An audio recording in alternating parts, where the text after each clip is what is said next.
Okay, I think in 4 to 5 minutes we will start. I think people are still joining. So जो लोग mains अभी दे रहे हैं, people who are appearing in mains this year, I want to say something to them. Okay, see, I've been mentoring students for like 7 years. Last 7 years I've been mentoring, but there is one one particular thing that makes topper different from other candidates. Okay, if you ask me what is it, I will share two anecdote. Okay, two anecdote. There was a student, Veer Pratap Singh. Okay, I was in DIS at that point of time. It was in 2018, and he had given 3 interviews before coming to me, and on all the mains attempt. Yes, Anuj, philosophical essay, all essay we will discuss. People are still joining. अगर हम अभी से start कर देंगे तो they might miss out. I have got an advice for you. वो थोड़ा सा सुन लीजिए, then we will start. Okay. So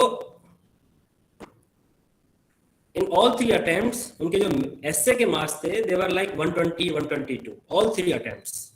And जब वो मुझसे मिले तो मैंने कहा कि आप अपना essay मुझसे face to face check कराइए.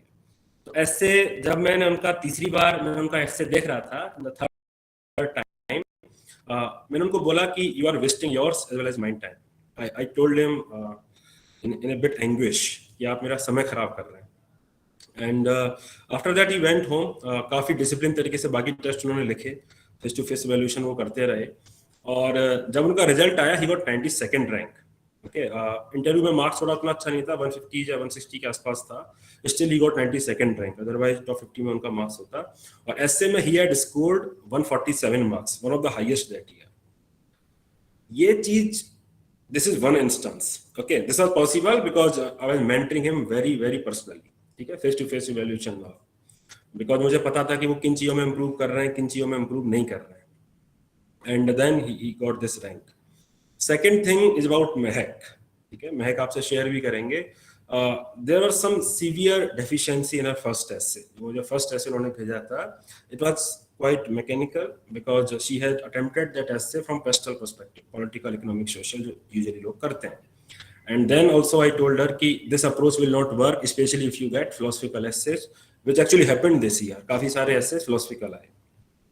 एंड आफ्टर दैट जब उन्होंने सेकंड ऐसे लिखा, I am sure Mehak will recall, I told her you will get a rank, you will definitely find your name in the list. List में कितना ऊपर आएगा ये decide आपका इंटरव्यू एंड ऑप्शनल करेगा. So my dear friend, toppers have this one thing in common, they improve. ठीक है, आप में से काफी लोगों को हो सकता है काफी मार्गदर्शन पहले भी मिला हो, मेंटरशिप पहले भी मिली हो. ठीक है, but you should be nudged every time. आपको बार बार इतना मेहनत करना है कि आप हर टेस्ट के संग इंप्रूव करें. अगर आप टेस्ट के संग इंप्रूव नहीं कर रहे हैं तो it will not be workable for you, it will not work out for you. या आप मेरी बात समझें. तो जो भी मेंस इस बार लिख रहे हैं, जिनके पास अभी 3 ही महीने हैं, आई विल रिक्वेस्ट देम कि वो अपना जब ऐसे अटेम्प्ट कर रहे हैं, अपना कोई भी टेस्ट अटेम्प्ट कर रहे हैं, इस चीज को खास ध्यान रखें कि वो हर टेस्ट के संग इंप्रूव कर रहे हैं. नहीं, improvement should not B not only in terms of marks. ठीक है, मार्क्स उतना अच्छे से चीजों को पिक्चराइज नहीं करते हैं, कैटर नहीं करते हैं. इंप्रूवमेंट शुड बी, अगर आपको बोला गया कि आपका इंट्रोडक्शन उतना अच्छा नहीं है, जैसे वीर प्रताप का था, तो आपको इंट्रोडक्शन अच्छा करना है. आपको बोला गया कि इस अप्रोच से ऐसे नहीं लिखना है, तो आप उसको ऐसे को आपको जो दूसरा अप्रोच होता है उससे अटेम्प्ट करना है. तो toppers have this one thing in common, they implement the feedback. तो आपको जो फीडबैक मिले, जहां से मिले, आपको वो फीडबैक अपना जरूर इंप्लीमेंट करना है. इसको आप हमेशा याद रखना. Then only you can hope कि आपका मार्क्स इंप्रूव होगा, आपका परफॉर्मेंस इंप्रूव होगा. सो ये जो कॉमन बात है जो टॉपर्स को अलग करती है बाकी कैंडिडेट से, वो ये है कि they are so diligent about the improvement. ठीक है, शुड वी स्टार्ट और people are still coming?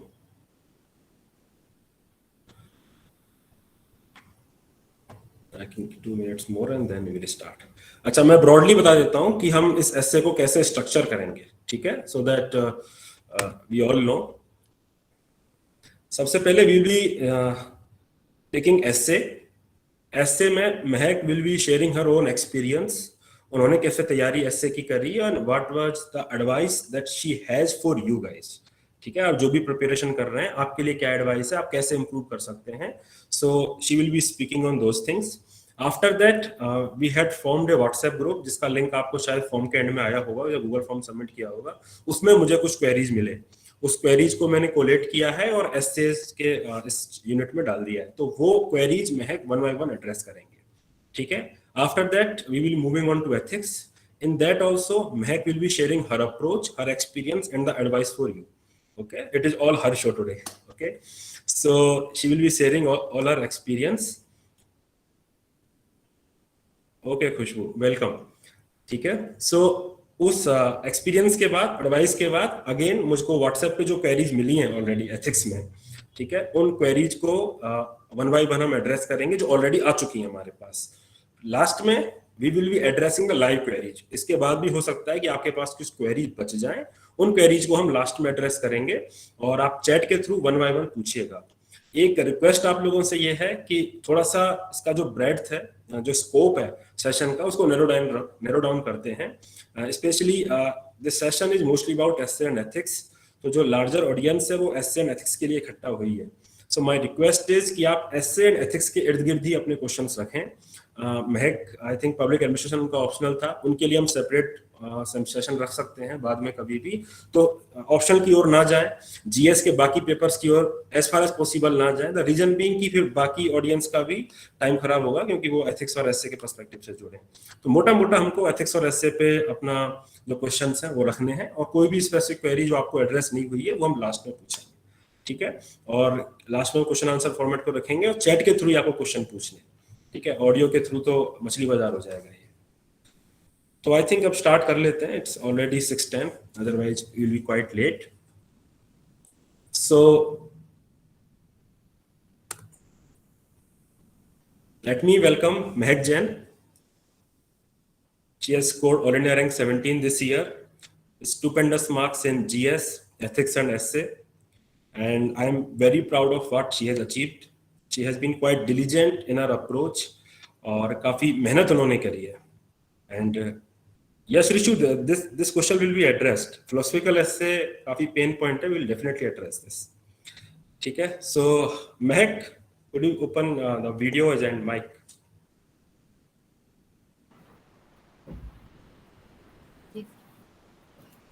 Good evening, everyone. My name is Mehak Jain, and I have secured All India rank 17 this year, and I am here to share my essay and ethics strategy, obviously guided by Piyush sir.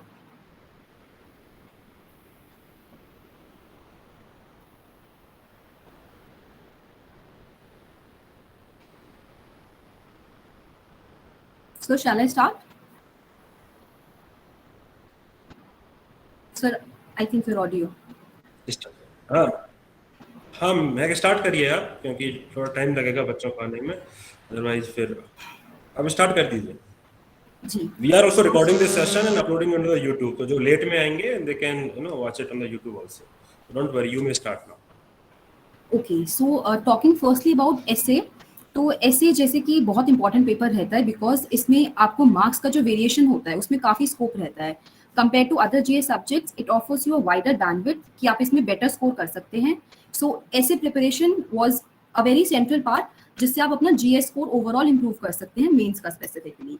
So talking about my approach, तो before I join Piyush sir उनकी test series के through, तो I was already prepared with my content. तो मुझे ऐसा लगा था कि क्योंकि मैंने कंटेंट प्रिपेयर कर लिया है, टॉपिक्स प्रिपेयर कर लिए हैं based on the previous year questions and उनकी जो थीम्स आइडेंटिफाई करके, I thought I would be able to write a good essay. And मैंने ऐसे अपना लिखना स्टार्ट किया एंड आई सॉ सर का एक एडवर्टीजमेंट कहीं पर कि फेस टू फेस इवैल्यूएशन एक नया कॉन्सेप्ट मुझे लगा था जो सर ने इंट्रोड्यूस किया था. And I thought it would be better कि अगर मैकेनिकल अप्रोच ना रखते हुए if a teacher can actually guide me as he reads my essay, साथ साथ हम लोगों को पता चल जाएगा कि what are the loop holes and कैसे इंप्रूव कर सकते हैं. So that was my first session जो कि एक फ्री सेशन था. तो I thought let's just try this and if I am able to connect with it तो I can continue further. So जो फर्स्ट सेशन था I wrote that essay and uploaded. तो I was very optimistic कि चलो content अच्छा है, मैंने prepare किया है and I should get some good feedback and good score. तो मैं थोड़ा एक अच्छे अपने आप में गई थी कि मेरे को अच्छा आता है लिखना और मैं अच्छा लिख लेती हूँ, कंटेंट भी है, ऐसे भी अच्छा जाएगा. But then the first session I had with sir, तो उसमें मुझे रियलाइज हुआ कि कंटेंट इज नॉट सफिशिएंट। आपको कितना भी अच्छा आता होगा, there is an approach to things. अगर आप same mechanical approach, PESTLE approach जो सभी यूज कर रहे थे एंड मैं भी यूज करी थी उससे पहले तक, अगर वही कंटिन्यू करती रहूंगी तो कुछ ऐसे जो है मेरा वो स्टैंड आउट नहीं होगा, एवरेज ऐसा ही रह जाएगा, बाकी सब जैसे लिख रहे हैं वैसे ही रहेगा। सो that was my first session and उसकी बेसिस पे मैंने अपनी इवॉल्व करी approach based on search input कि हम कैसे आइडेंटिफाई कर सकते हैं टॉपिक्स एंड कैसे हम इससे को बेटर अप्रोच कर सकते हैं। तो first of all talking about the content, कि कंटेंट तो पहले आएगा सबसे पहले, बिकॉज आपको प्रिपेयर करना पड़ेगा तभी आप लिख सकते हैं। सो मैं I am a very notes making kind of a person. मुझे हर चीज के जितना मैं ऑर्गेनाइज फील करती हूँ, जितने मैं नोट्स बनाती हूँ, the better I more confident I feel about my preparation. If I have everything sorted, notes हैं, रिवाइज करो उसको, दोबारा से इंटरनलाइज करो and then attempt. So first मेरी जो एडवाइस रहेगी कि अगर आप थोड़े से कुछ कॉमन आइडेंटिफाइबल थीम्स जो होते हैं, but then UPSC is unpredictable and इस बार जितने भी नोट्स बनाए थे, जितने भी कॉमन थीम्स आइडेंटिफाई करे थे, they were not very much helpful, because इस बार सारे ही टॉपिक्स जो थे वो फिलोसफिकल थे।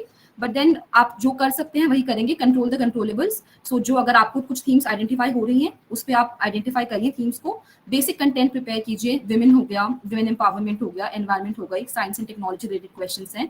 सो some themes can be identified and उस पर आप कंटेंट प्रिपेयर कर सकते हैं। नाउ टॉकिंग अबाउट की प्रिपरेशन के लिए कंटेंट हो गया, then it's about introduction. Introduction सबसे इंपॉर्टेंट है ऐसे के लिए, तो इंट्रोडक्शन भी मैं प्री प्रिपेयर करके रखती थी।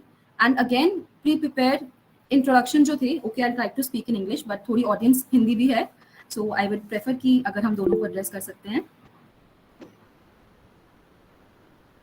तो इंट्रोडक्शन भी अगेन प्री प्रिपेयर रख सकते हैं एंड एक इंट्रोडक्शन में नॉट वर्क, बट जब आप 5, 6, 10, 12 इंट्रोडक्शन प्रिपेयर कर लेते हैं, it gives you the thinking ability. मैंने जो इंट्रोडक्शन प्रिपेयर किए थे, आई प्रिपेयर्ड अराउंड 20-25 इंट्रोडक्शंस और maybe more, but I use none of them in the exam. Exam में मैंने जो 2 एसेज थे वो बिल्कुल डिफरेंट थे, उनमें कुछ और ही इंट्रोडक्शंस लिखे थे, बट बिकॉज वो प्रिपरेशन होती है, बिकॉज आपने बैकग्राउंड में वो काम किया होता है, तो आप जल्दी से एजिलिटी के संग उसी टाइम पे ऑन द स्पॉट एक इंट्रोडक्शन सोच के बना सकते हैं, which also makes sense and connects with the topic. Next is I would say time management and choosing the essay. तो चूजिंग एसे में सबसे फर्स्ट जो मोस्ट इंपॉर्टेंट पॉइंट रहेगा वो रहेगा अंडरस्टैंडेबिलिटी। इस बार की अगर आप पेपर देखेंगे 2021 का, all of the essays were so abstract and philosophical. तो सबसे जो आपका फर्स्ट क्राइटेरिया रहना चाहिए, that is understanding the topic. अगर आप खुद ही टॉपिक को नहीं समझेंगे तो ऑब्वियसली आप दूसरे को भी अपनी बात नहीं समझा पाएंगे। तो first being understandability. Second I would से जो सेकंड चीज रहेगी कंटेंट। समझ आने के बाद आपको अल्टीमेटली उसके ऊपर 1000 to 1200 वर्ड्स का ऐसे लिखना है, so you should have content. And अगर आपको कहीं लगता है कि ये दोनों चीजें मेरी 1-2 एसेज में जा रही हैं, तो थर्ड आई वुड से जिसका इंट्रोडक्शन आप मोर रेडीली सोच सकते हैं, because introduction is the gateway to your essay, तो वो बहुत आई कैचिंग एंड बहुत अट्रैक्टिव होना चाहिए। If you have prepared something, अगर आपको लगता है कि ये बेटर कनेक्ट हो जाएगा, तो आप वो ऐसे चूज कर सकते हैं। Then English I would say simple English but expressive होना चाहिए। सिंपल इंग्लिश का मतलब ये नहीं है कि आपने बिल्कुल ही ब्लैंड, जैसे हम नॉर्मल जीएस आंसर्स लिखते हैं वही स्टाइल में लिखें, बहुत ज्यादा हाई फाई इंग्लिश नहीं चाहिए होती, but if you more expressive, more creative in your writing, it obviously gives you an edge. Then I think most of the things I've addressed regarding the introduction, content and attempting. Philosophical essays I would like to now address, because philosophical essays जो हैं वो सबका pain point रहा है, but personally मुझे philosophical essays अच्छे लगते थे, क्योंकि मुझे लगता था कि जीएस के बियॉन्ड आप जा सकते हैं, उसमें आप अपने एक्सपीरियंसेस से बोरो कर सकते हैं, अपनी अंडरस्टैंडिंग को बेटर रिफ्लेक्ट कर सकते हैं इन terms of philosophical essays। GS वाले आंसर्स थोड़े मैकेनिकल हो जाते हैं, क्योंकि वो जीएस वाला ही कंटेंट बार बार हमें पेस्टल अप्रोच वही सब याद आने लग जाता है। Then talking about face to face evaluation की मैं बात करना चाहूंगी कि how it really help me and उससे क्या डिफरेंस क्रिएट हुआ। तो जो फिलोसफिकल अप्रोच, फिलोसफिकल एसेज की मेरी अप्रोच रही थी, इट वाज पहले बेस्ड ऑन पेस्टल, कि वो पॉलिटिकल, इकोनॉमिक, सोशल डायमेंशंस में सोचती थी, और वही इनफैक्ट मुझे ध्यान है मेरे फर्स्ट एसे जो था, I even mention the keywords, politically इसका इम्पैक्ट ये रहेगा, सोशली, इकोनॉमिकली, एंड सर ने स्पेसिफिकली मुझे कहा था कि this is the one thing that you should, मतलब सबसे पहले इसी को रेक्टिफाई करना है। अगर आप लिख भी रहे हैं तो please don't make it explicit, आप सिंपली सोशली बोल के सोशल एंगल नहीं देंगे, आप बस दीजिए अपना व्यू पॉइंट तो है। तो फर्स्ट थिंग जो पेस्टल अप्रोच थी, उसको अगर हम निगेट तो नहीं कर सकते, बट उसको हम डिफरेंट तरह से यूज करेंगे। तो मेरा जो अप्रोच रहता था, जैसे ही मैंने क्वेश्चन देखा, I use to break it down into macro dimensions. ये भी मैंने सर से सीखा था कि कैसे macro dimensions and micro dimensions में हम अपने एसे को ब्रेक कर सकते हैं, एंड अकॉर्डिंगली उन पेस्टल अप्रोच के डायमेंशंस हैं, फिर हम उसको कहीं कहीं किसी किसी डायमेंशन में फिट करके एक वाइडर पर्सपेक्टिव दे सकते हैं, कॉम्प्रिहेंसिव कवरेज दे सकते हैं अपने एसे को। So if I take the example, जो इस बार का 2021 का पेपर था, I attempted the first essay section A में, it was the process of self discovery has now been technologically outsourced. अगर आप ये ऐसे देखेंगे तो on the face of it आप इसमें पेस्टल अप्रोच यूज कर भी नहीं सकते हैं। इसमें कैसे ही पेस्टल अप्रोच फिक्स्ड होगा, I fail to understand. So my जो मेरी अप्रोच थी इस एसे को, इट वाज बेस्ड कि मैं इसको कैसे again macro dimensions and micro dimensions में इसको डील कर सकती हूँ। सेकेंड पॉइंट था जो सर ने बताया था, okay I will try to be little slow now. Second जो पॉइंट सर ने बताया था कि लॉजिकली एंड रीजन आर्ग्यूमेंट देना है, हमें सिर्फ एग्जाम्पल नहीं देना है। पहले मैं हर चीज में सिर्फ एग्जाम्पल के थ्रू ही, मेरा जो पैराग्राफ होता था वो स्टार्ट ही एग्जाम्पल से होता था, एग्जाम्पल पहले देती थी फिर अपना पॉइंट लिखती थी, which I think again is a wrong approach. पहले आपको आर्ग्यूमेंट देना है, उस आर्ग्यूमेंट को सब्सटैंशिएट करने के लिए आप एग्जाम्पल की हेल्प ले सकते हैं। So this was my second learning based on the discussion face-to-face evaluation I had with sir. So talking about the essay I attempted in exam, process of self-discovery has now been technologically outsourced. तो इसमें जो मेरा if I can recall थोड़ा vaguely, मेरा introduction इसमें था based on a novel I read. I think अगर आप लोगों ने पढ़ी होगी तो the novel is called, I'm so sorry, I'm forgetting the name of the novel right now. Santiago. It was based on the process of I'll get back to with you on this. So the first dimension I try to deal with, that what is the process of self-discovery? What exactly we mean by self-discovery, and how it has now been technologically outsourced. The role of technology in knowing oneself. इसको मैंने एक life cycle approach के साथ deal किया था कि एक बच्चे के इंटरेस्ट को आइडेंटिफाई करने के लिए how parents are now using the smartphones और दी साइकोएनालिसिस टेस्ट की बच्चा किस चीज, Alchemist, right? Thank you so much Hima. Alchemist is the novel. I'm so glad कि सेंटियागो से आपने कनेक्ट कर लिया, thank you so very much. So yes, that was the novel, and उसका इंट्रोडक्शन यही था that Santiago took a very long journey. He went to the pyramids, Egyptian pyramids, to discover his own self. But now we just log into social media websites and platforms to see कि हमारे को कितनी acceptance मिल रही है वहाँ पे, and that is how we actually discover ourselves based on the views of others. So something on these lines was my introduction. Then I talked about what is self-discovery and how technology is aiding it using a life cycle approach. कैसे हम एक छोटे से बच्चे के interest भी उसके YouTube feed को देखते हुए कि वो कौन सा खाना खाते हुए, कौन सा food, कौन सा music enjoy कर रहा है, कौन सा serial cartoon enjoy कर रहा है, that is how we try to identify his or her interest. And then how we grow up, तो हम जब अपने साइंस लेना है, कॉमर्स लेना है, again we try to take up test कि हम टेस्ट ले रहे हैं, they analyse our personality. So something on these lines, life cycle approach करते हुए मैंने use of technology in the process of self discovery को डिस्कस किया, एंड देन आई डिस्कस्ड कि इसके क्या पॉजिटिव्स हैं। It is more objective if we say so, because हम लोग काफी बार कंफ्यूज रहते हैं, अपने इमोशंस को खुद नहीं समझ सकते हैं, बट टेक्नोलॉजी का यूज करते हुए we can verifiable, measurable, objective criterias के बेसिस पे हम जज कर रहे हैं। So it has some positives, but मेरा ऐसे थोड़ा सा नेगेटिव इसमें टिल्टेड था, बिकॉज आई प्रेफर्ड कि इसके नेगेटिव कॉन्सिक्वेंसेज ज्यादा हैं, बिकॉज एक जो ह्यूमन टच है वो कम हो रहा है एंड डिस्कनेक्ट फील हो रहा है अपने आप से। So this was the next thing that I discussed, the positives, the negatives, and then I concluded the essay.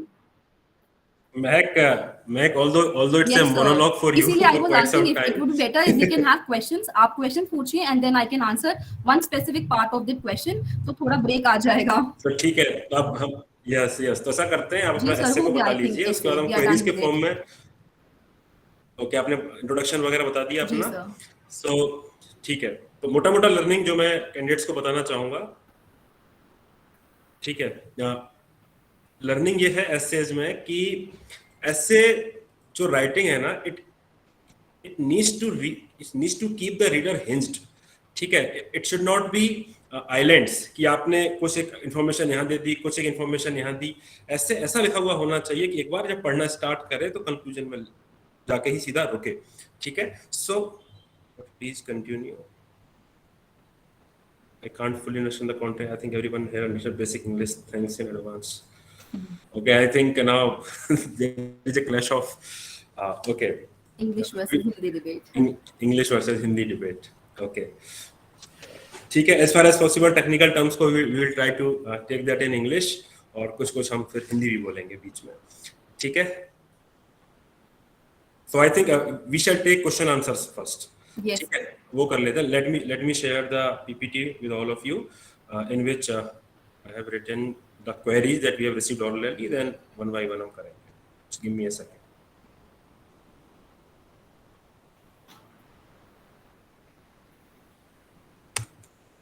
अच्छा, ये महक जैन ने अभी फेस टू फेस इवैल्यूएशन की बात करी है। So face to face evaluation थोड़ा बड़ा ऑड लगता है कि ऑनलाइन मोड में हम कैसे इसको करते होंगे, ठीक है, but what we actually do कि आप अपनी कॉपी सबमिट करते हो स्कैन करके पोर्टल पे। Am I still audible? Okay, so आप लोग अपनी कॉपी स्कैन करके सबमिट करते हो, हमारे पोर्टल पे कॉपी आ जाती है। After that you book A slot with us. Yes, Mandy, we will address that. So you can book a slot with us to book the face-to-face evaluation. आपको एक link slot दे दिया जाता है। For example 3 to 5 में we will be available to evaluate essays. Then you can book the slot as per your convenience. 3 से 3:30 या 4 से 4:30 you may book the slot. Based on that slot, a Google Meet link will be shared with you just like this, and we will be sitting across. Screen के उस पार होंगे, इस पार हम होंगे, और बीच में होगी आपकी कार्यभूमि copy, and then I will be reading the copy one by one.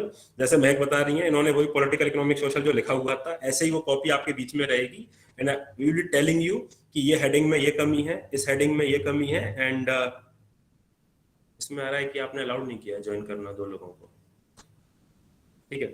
सो वो 1-to-1 जब हम करते हैं, सो मैं आपको बताता हूँ कि एसए में कैसे स्पेशली हेल्प करता है, ठीक है। ये एसए में इसलिए हेल्प करता है क्योंकि एसए में महक ने जैसे बताया, it is not about the content, it is about आप एग्जिस्टिंग कंटेंट को कैसे लिख रहे हैं, how you are putting your existing content in a way that makes it interesting, it is about that.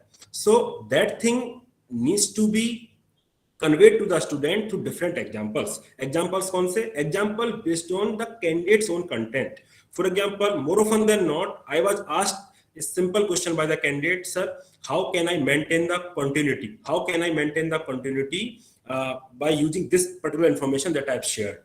So I used to rephrase the entire statement in front of candidate just to show him the path कि आप ऐसे इसको continuity maintain कर सकते हैं, ठीक है। जैसे महक ने पॉलिटिकल इकोनॉमिक सोशल लिख रखा था, तो मैंने बोला था कि अगर आपको हेडिंग भी अगर बतानी है तो अपफ्रंट पॉलिटिकल इकोनॉमिक सोशल मत लिखिए, जो की आइडिया है या की जो टर्म्स है उसको आप लिख सकते हैं। So all I am saying is face to face evaluation makes it possible कि आप one by one you get to understand the problem, you get to understand the problem in your essay, and you can discuss it with your mentor right then and there ki what is the problem, how you can improve upon it, what are the alternative approaches.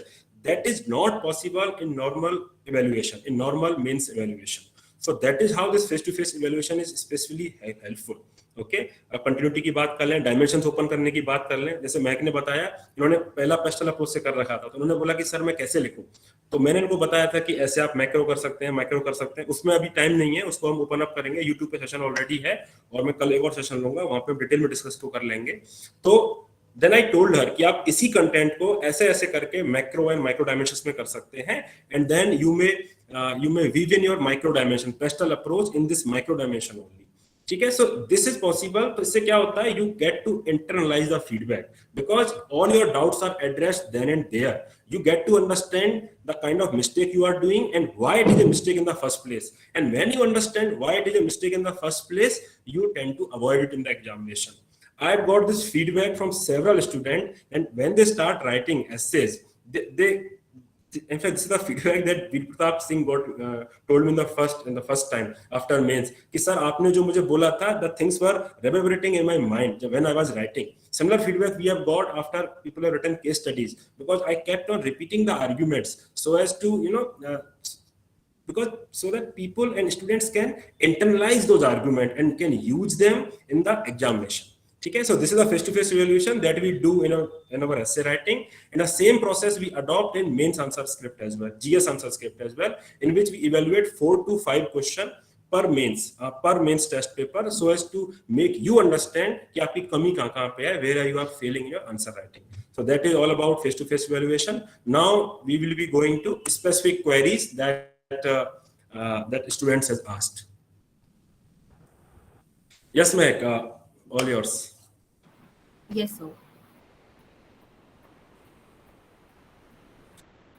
The first So I think, question is, so first question is that everyone tries to give structure to philosophical essay by using a pastoral approach. Wouldn't it be doing, doing this lead to every essay similar to each other? Sir I think this is very right. इसीलिए PESTEL approach को हमें scrap करके एक नया approach जो था which was macro dimensions and micro dimensions वाला approach which I use as I give the example कि आप उस जो पर्टिकुलर क्वेश्चन है उसको ब्रेक कर सकते हैं.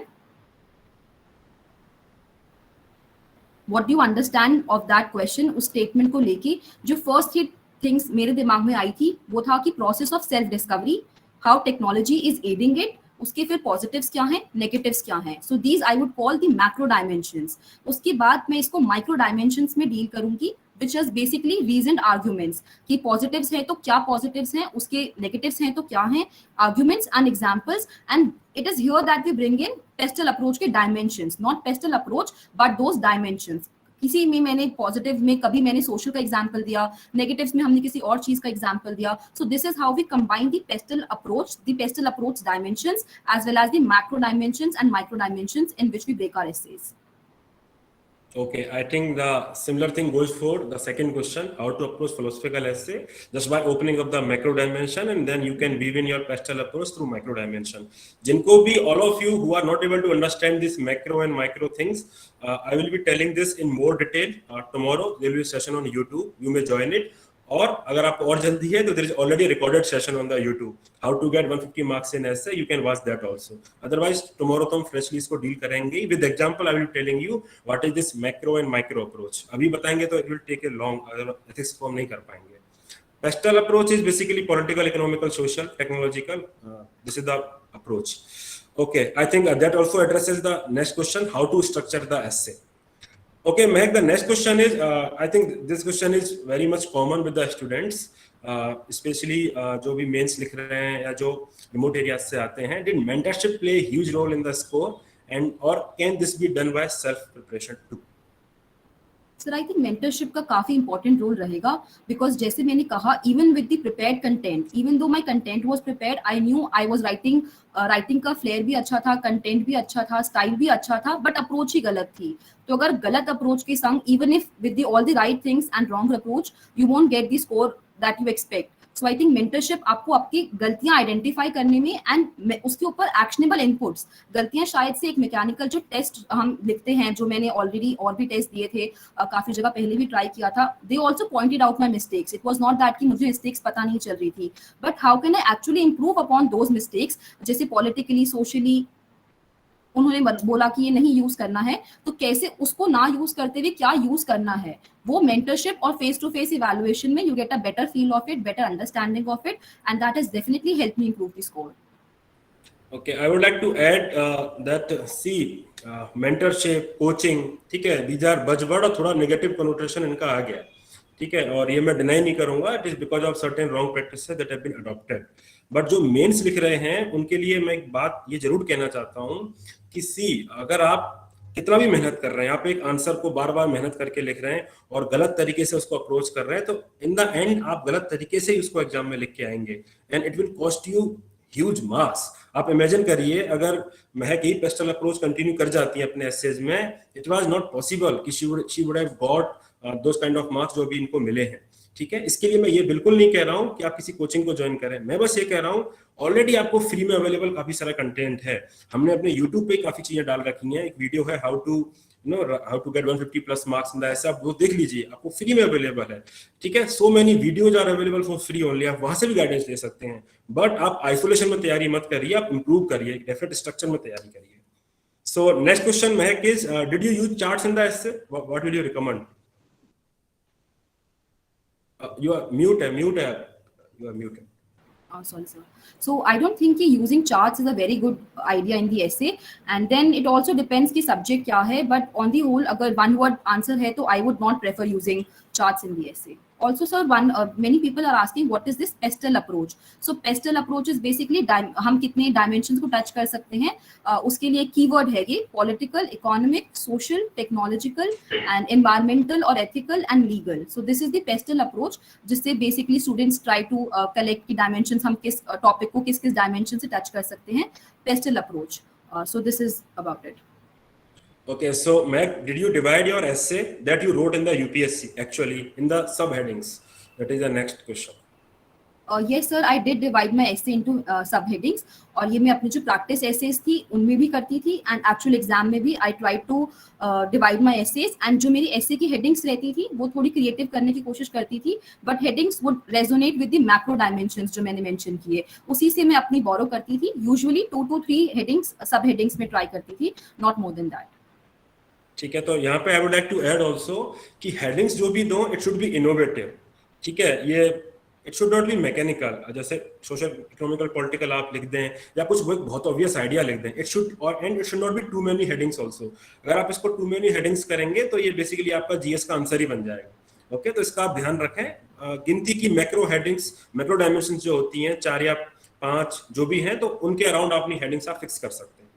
ठीक है, मैं आई थिंक ये प्रॉब्लम काफी कैंडिडेट्स को फेस होती है, specially when UPSC has given so many philosophical topics in both section A and section B. How to choose quickly, ये मुझे लगता है कि you should address it because it will save a lot of time of aspirants कि वो जल्दी से कैसे टॉपिक्स को चूज करें. सर अगर quickly being the keyword, then I would say prelims की तरह एलिमिनेशन ऑप्शन पे जाइए. जैसे 4 ऑप्शंस हैं, सो पहले एलिमिनेट कीजिए. जो आपको टॉपिक समझ ही नहीं आ रहा, you can not write on it, eliminate that option. उसके बाद जो आपकी बेटर अंडरस्टैंडिंग है, first criteria would be understandability, then I would say content, because ultimately आपको एक लॉन्ग ऐसे लिखना है, तो कंटेंट के बेसिस पे डिसाइड कीजिए, अपनी समझ के बेसिस पे. एंड देन इंट्रोडक्शन मुझे लगता है कि काफी कैची, अट्रैक्टिव होना चाहिए, and it also takes time to think. अगर आपके पास कुछ प्री प्रिपेयर्ड इंट्रोडक्शन है, सो ऑब्वियसली आप उस ऐसे को प्रायोरिटाइज कर सकते हैं ओवर द अदर एसेज. कुछ कैंडिडेट्स हमसे पूछ रहे हैं कि इनकी आंसर स्क्रिप्ट हमने टॉपर्स कॉर्नर वेबसाइट पे वहां पे अपलोड कर रखी है. पहला पेज ऑफ कोर्स रिमूव कर दिया है, अदरवाइज आप सब लोग कॉल कर देंगे मैक को. ठीक है, so essay has been uploaded, you can watch her answer script there.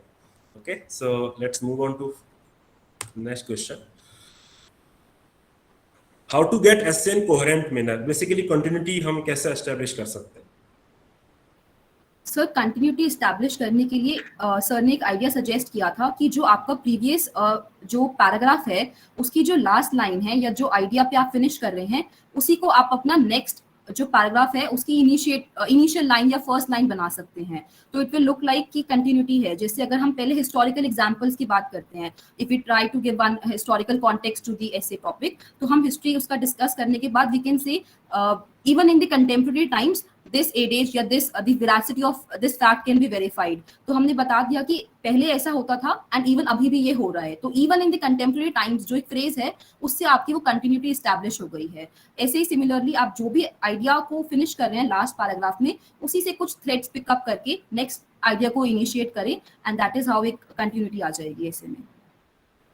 ठीक है, इसके अलावा आप अपने आइडियाज को कंट्रास्ट भी कर सकते हैं, कुछ उसमें ऐड भी कर सकते हैं. सपोज आपको आर्गुमेंट बिल्ड करना है, एक आर्गुमेंट आप कैरी फॉरवर्ड कर रहे हैं, तो एक कनेक्टिंग लाइन देके 3 या 4 लाइन का एक पैराग्राफ देके आप आइडियाज को बिल्ड भी कर सकते हैं या कंट्रास्ट भी कर सकते हैं. जैसे पॉजिटिव नेगेटिव आपने किया है, तो वहां से भी आप एक कनेक्टिंग लाइन देके you may make transition to the next paragraph. ठीक है, अपार्ट फ्रॉम दैट एक अलग ट्रिक ये भी होती है कि four over, more over, additionally, ठीक है, या फिर फर्स्टली, सेकेंडली, थर्डली, इस तरह से भी आप चीजों को रख के कंटिन्यूटी बिल्ड कर सकते हैं. Firstly, secondly, thirdly works very well in the solution part. ठीक है, या आप सॉल्यूशन पार्ट पे ऐसे भी लिख सकते हैं at individual level, at societal level, at familiar level. That initial keyword also acts as framework and provides continuity to the essay. So there are different ways in which continuity can be made. उसको भी मैं YouTube session में लूंगा. ठीक है, Mehak, does the number of words और pages matter in essay? How did you plan? Sir मैं थोड़ी वर्बोज हूँ, तो मेरे तो ऑलमोस्ट पूरे the first essay I wrote it was around 15 pages. तो फिर then I got to know कि एग्जाम में इतने पेजेस अवेलेबल भी नहीं है, so I try to cut down on my words. So I think मेरे लिए तो ऐसे नंबर ऑफ वर्ड्स और पेजेस का कोई क्वेश्चन नहीं था. I used to fill all the pages, essay में भी, जीएस में भी. And it came naturally to me, so I would not say कि उससे कम लिखना चाहिए, बट आई गेस 1 और 2 पेजेस का लेवरेज आप ले सकते हैं. 12 पेजेस अगर अवेलेबल हैं तो anything between 10 to 12 pages should work in the final exam. ठीक है, एसए के ऊपर कोई और स्पेसिफिक क्वेरी है आप लोगों का, पूछ लीजिए, then we will moving to ethics section. So somebody has been asking about introduction, something कि 1-2 lines का quote. Yes, let me read the if we start our intro by a quotation, so it is like 2 to 3 lines and it is said intro should be of 10 to 12 lines, then what to do? Okay, basically he is asking that quotation 2-3 line का होता है, but introduction लगभग 100-150 words का होता है, तो कैसे कर सकते हैं? So sir, कोई भी कोट बेस्ड हम इंट्रोडक्शन देंगे, so the quote itself is not the introduction, वो सिर्फ एक कॉन्टेक्स्ट प्रोवाइड कर रहा है. सो द फर्स्ट पैराग्राफ हम उस कोट को, कोटेशन जो हमने लिखी है और जो कॉन्टेक्स्ट है एसे का, उन दोनों को रिलेट करने के लिए, उसको एक्सप्लेन करने के लिए यूज कर सकते हैं. And then we can also address जो एक कनेक्टिंग पैराग्राफ होता है, जो हमारा फर्स्ट आर्ग्यूमेंट है या फर्स्ट मैक्रो डायमेंशन है, उससे पहले हम एक एसे का पर्सपेक्टिव दे सकते हैं कि हम क्या क्या डिस्कस कर रहे हैं अपने एसे में, what are the questions we are going to deal with, एक overview of the essay. So I think sir it will cover around, it will take around 1 to 1.5 pages and that should be enough. What Mehak is saying actually, it is CST approach that we follow: context, scope, and thesis statement. So जो आप quotation दे रहे हैं, it actually sets the context only. You need to explain, थोड़ा सा 1-2 line में explain आपको करना है quotation को, and then link it to the essay topic very explicitly. And then perhaps you need to build the scope कि what are the all broad macro dimensions that you are going to cover in the introduction only, so that the examiner may have a glimpse कि आप मोटा आप क्या लिखने वाले हो, and then the thesis statement, basically your own opinion about the essay topic. ठीक है, so that is how you can build your introduction. एक क्वेश्चन पूछा है कि,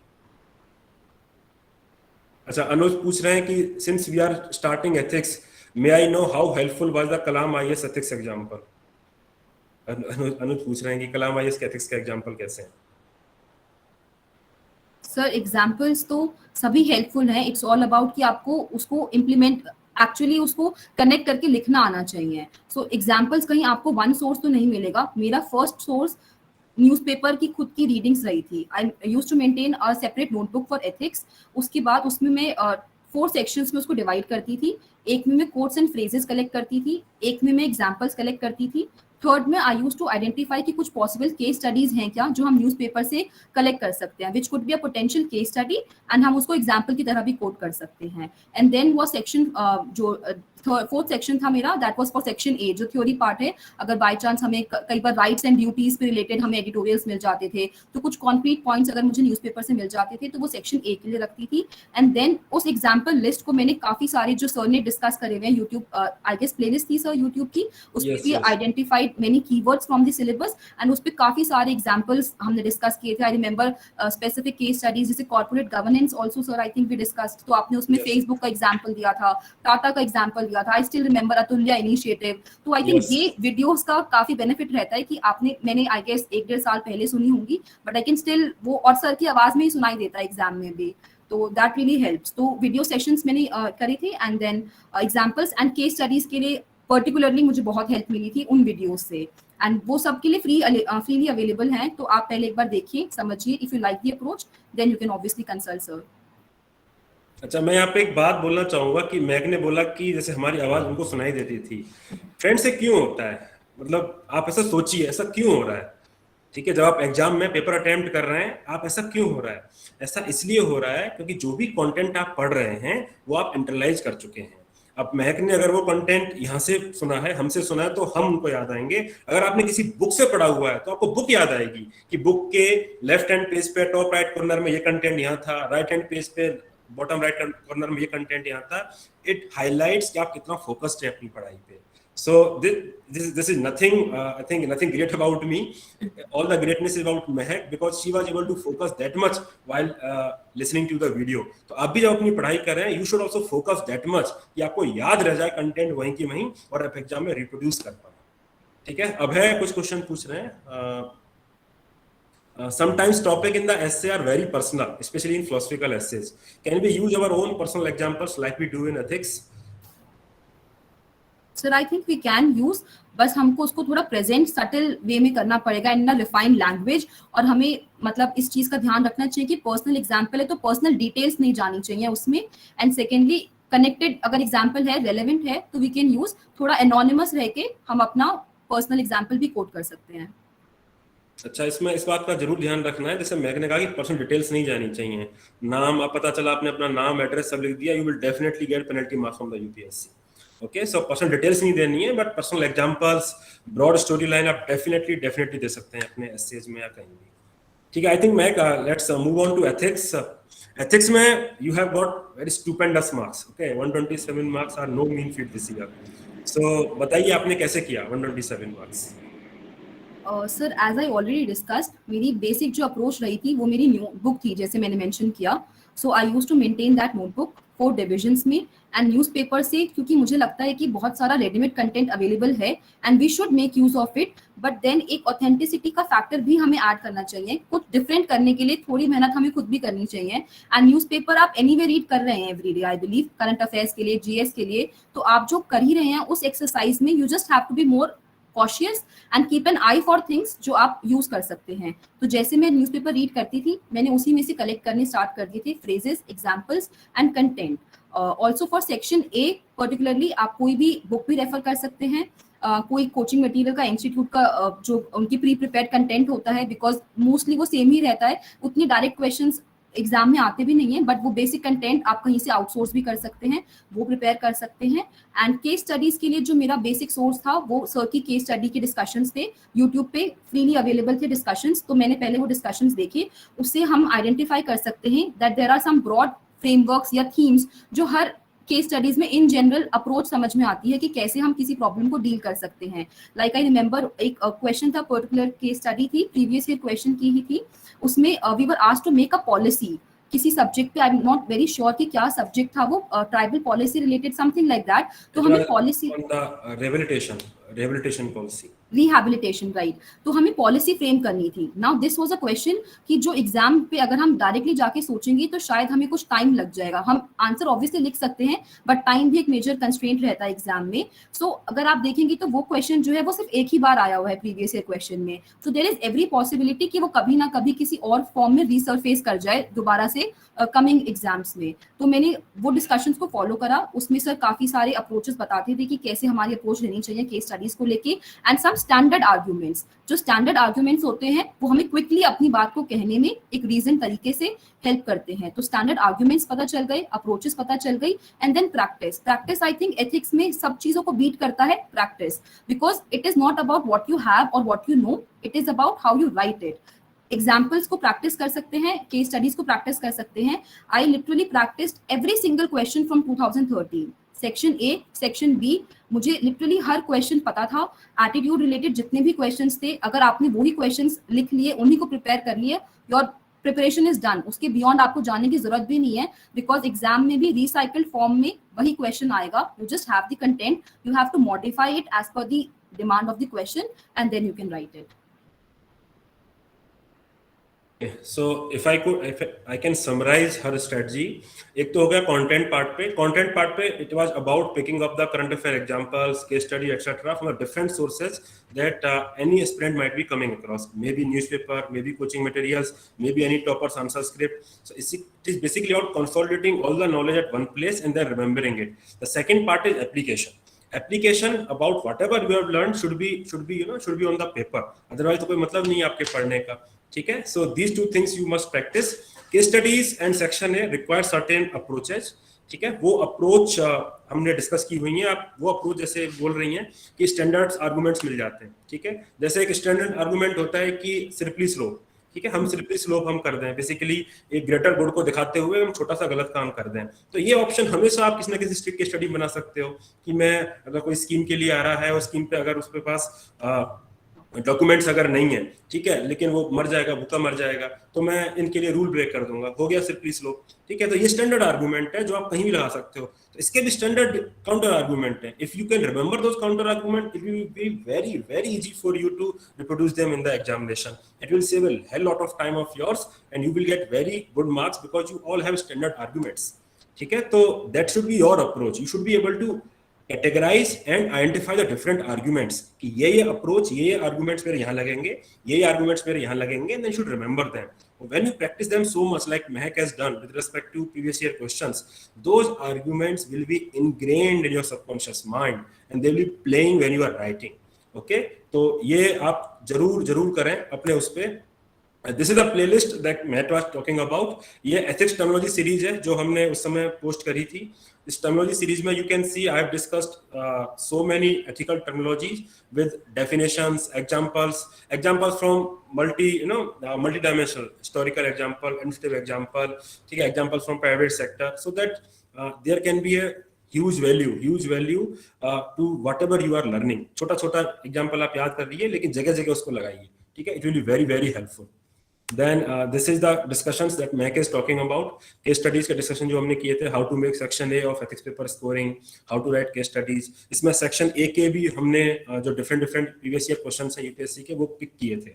In fact, all these videos were part of our larger program that was called MMP sessions. Okay, MMP sessions में जो ethics के videos थे वो हमने publicly available कराए थे सारे के सारे, because we felt कि it would help large number of aspirants. ठीक है, वो अभी भी हमारी वेबसाइट पे अवेलेबल हैं. सो ये एमएमबी प्रोग्राम क्या था, एक मिनट मैं बस आपको बता देता हूँ. एमएमबी प्रोग्राम बेसिकली हमने ऐसा किया हुआ था उस समय कि जो यूजुअली मेंस टेस्ट सीरीज होती है, it is my firm belief कि mains test series does not actually help you in writing quality answer, because what aspirants usually do in mains test series, their whole focus is on time management कि कितने questions वो इस 3 घंटे में कर पाते हैं, rather than focusing on the quality of the answer. अगर आप क्रिकेट फॉलो करते हैं और आपको बाउंसर खेलना नहीं आता है, सो आप केवल मैच खेलने से, ज्यादा नंबर ऑफ मैचेस खेलने से आप बाउंसर को अच्छा नहीं खेल पाएंगे. You must do net practice. आपको कम से कम 10,000 बाउंसर बॉल्स खेलनी पड़ेंगी to play it very effectively, just like Mahak Jain did. जब इन्होंने घर पे प्रीवियस ईयर क्वेश्चंस को प्रैक्टिस किया ना, it was her net practice. She was not attempting them in the exam like condition, in the sense कि 3 घंटे में उसको लिखना है, but she was attempting them with respect to developing the framework, with respect to writing a very qualitative answers. तो इसी approach को हमने ध्यान रखते हुए ये बनाया था कि हर मेंस टेस्ट के पहले उस टेस्ट को हमने फॉर एग्जांपल संडे को टेस्ट है तो उसको हमने 3 पार्ट में डिवाइड कर दिया और हर अल्टरनेट डे हमने आंसर राइटिंग सेशन रख दिए. वो answer writing session basically mini test था 1-1 घंटे का. जो आपने स्टडी के सेशंस देख रहे हो ना, ये 80-80 नंबर की हमने 4 की स्टडी दी हुई थी. ऐसे ही 80 मार्क्स के हमने सेक्शन ए के क्वेश्चंस दिए हुए थे कैंडिडेट्स को. तो सुबह अराउंड 10 AM वो क्वेश्चन हमारे वेबसाइट पे पोस्ट होते थे, पोर्टल पे, टेलीग्राम चैनल पे पोस्ट होते थे, और शाम में हम उनका डिस्कशन लेते थे. तो उससे क्या होता है कि जब आपका फोकस इसी पे है कि मैं कितना बेहतर आंसर लिख सकता हूँ, लिख सकती हूँ, then you tend to develop those frameworks कि अच्छा ऐसे आंसर लिखना है. और जब शाम में डिस्कशन होगा तो यू कैन कोरिलेट कि अच्छा ये अप्रोच से ये फायदा है, ये अप्रोच से ये फायदा है, एंड देन आपकी क्वालिटी बहुत ज्यादा इंप्रूव करती है. एंड देन इसके वीक के एंड में उसको रिवाइज कर लीजिए and then next test series का अपना पेपर दे लीजिए, जो भी आप टेस्ट सीरीज फॉलो कर रहे हैं. So basically all I am saying is, अभी भी आप अगर मेंस टेस्ट सीरीज किसी भी इंस्टीट्यूट की ज्वाइन करें, वो उसको एंड ना माने, that is only A means. ठीक है, स्पेशली ऑफ टाइम मैनेजमेंट. ठीक है, कि आप कौन से क्वेश्चन को किस पैटर्न में अडॉप्ट करेंगे. क्वालिटी इंप्रूव करने के लिए you must do net practice. महक जैन से आप कम से कम ये चीज तो सीख ही सकते हैं कि उन्होंने जब प्रीवियस ईयर क्वेश्चन सारे कर दिए, it was a great net practice for her. उनको वो क्वालिटी उस लेवल पे जा चुकी थी कि फिर वो कोई भी मेंस टेस्ट में लिखती, it was all about time management then. ठीक है, तो आप इस चीज को थोड़ा ध्यान रखिए. ये जो मैं आपसे कह रहा था कि जैसे आप देख पा रहे हैं कि 14 तारीख को अगर एथिक्स का टेस्ट है तो इसको हमने बांट दिया, 3 पार्ट में बांट दिया. 3 एमएमपी सेशन उसके पहले कर दिए सिलेबस को बांट के, और हर सेशन को हमने एमएमपी सेशन 10 जैसे लिखा हुआ है तो 1 घंटे का टेस्ट है. एमएमपी सेशन 11 अगले 1 घंटे का टेस्ट है. फिर अगला सेशन केस स्टडी पे है.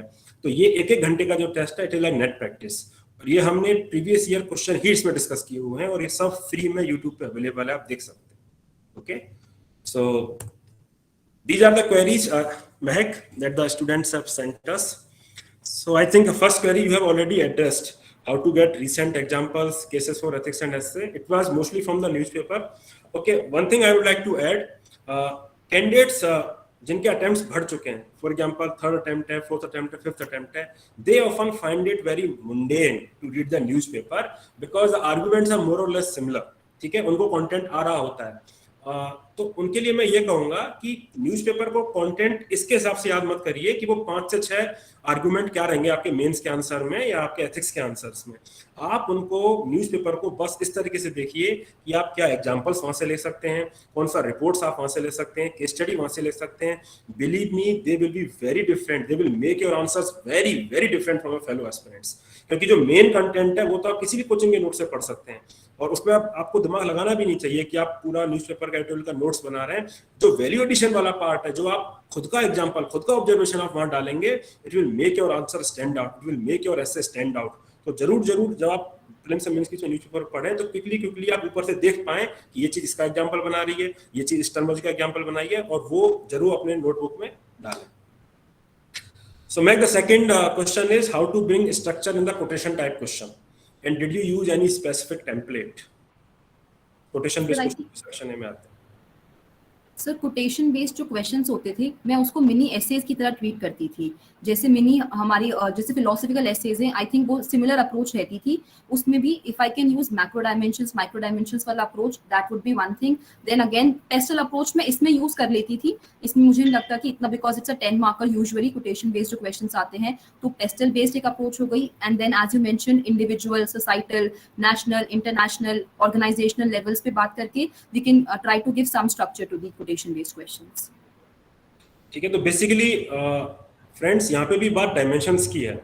ठीक है, आई थिंक गोल्डन मीन की अगर हम बात करें, आपसे पूछेंगे गोल्डन मीन कैसे रिलेटेड है, तो आप डिफरेंट डायमेंशंस में उसको खोलिए। क्वेश्चन पूछता है ना what does it mean to you, तो what does it mean to you means in different context what does it mean to you. अगर आप जुडिशरी की बात करेंगे तो it talks about judicial restraint. Judiciary को इनएक्टिव भी नहीं होना चाहिए, एक एक्सट्रीम इनएक्टिवनेस का है और दूसरा एक्सट्रीम जुडिशियल एक्टिविज्म का है। तो it should be judicial restraint, judiciary को अप्लाई करना चाहिए।